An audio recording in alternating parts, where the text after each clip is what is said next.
सन्थ गोस्वामी बाहुड़ा दासଙ୍କ 276तम जयंती उत्सव अनुष्ठित। सन्थ गोस्वामी बाहुड़ा दासଙ୍କ 276तम जन्म जयंती उत्सव जगतसिंहपुर जिला अंतर्गत पाटणी गाँ नेताजी पड़ियाठारे अनुष्ठित हो जाइछि। एही उत्सव में जिला परिषद सभापति मनोज कुमार भोईଙ୍କ सभापतित्व में मुख्य अतिथि भावे तिर्तोल विधायक डॉक्टर रमाकांत भोई जोगदे प्रदीप प्रज्वलन करी एही उत्सव आनुष्ठानिक भावे उद्घाटन करथिले। मुख्य वक्ता भावे सन्थ बाहुड़ा दास भोई समाज विकास परिषद पूर्वतन सभापति गिरीश चंद्र नायक, सम्मानित अतिथि भावे जिला दलित विकास परिषद सभापति शंकर दास, संपादक अतुल कुमार नायक, सभामूल पंचायत सरपंच विपिन बिहारी भोई, सुसाहित्यिक विजय कुमार दास, वरिष्ठ समाजसेवी नाथ कांडी, रंभादेईपुर सरपंच अंजलि सामल,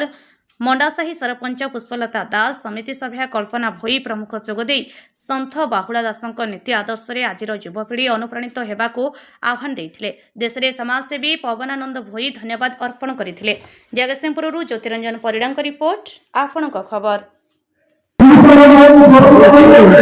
बाहुड़ा दास आडंबर पालन पालन कर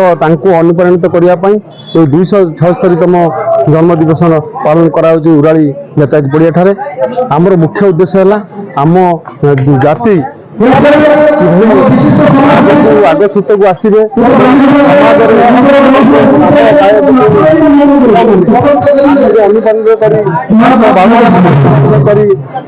आदर्श नीति को आदर्श कर आग को आगे से आज समावेश कर आयोजन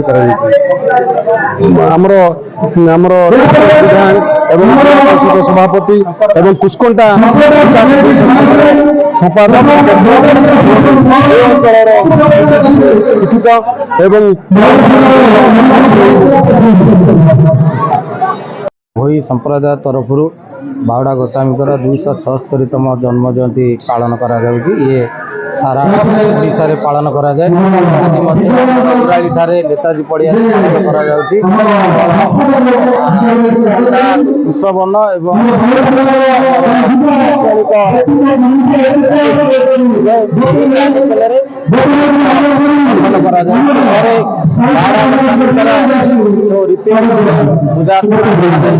एवं तांकर जो नीति थिला जे समस्त भोई समाजर लोक माने एकजुट हुआ एजुकेशन शिक्षित हुआ एवं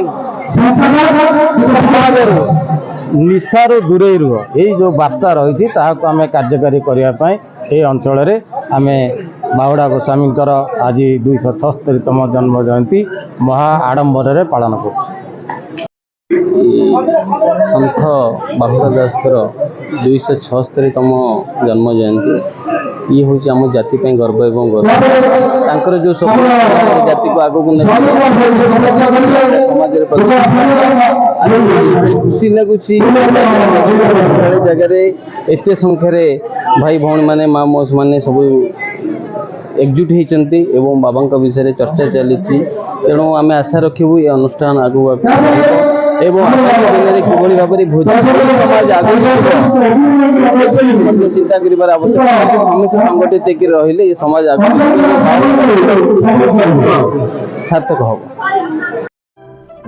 अधिक खबर पाई आम चैनल को लाइक शेयर और सब्सक्राइब करंतु।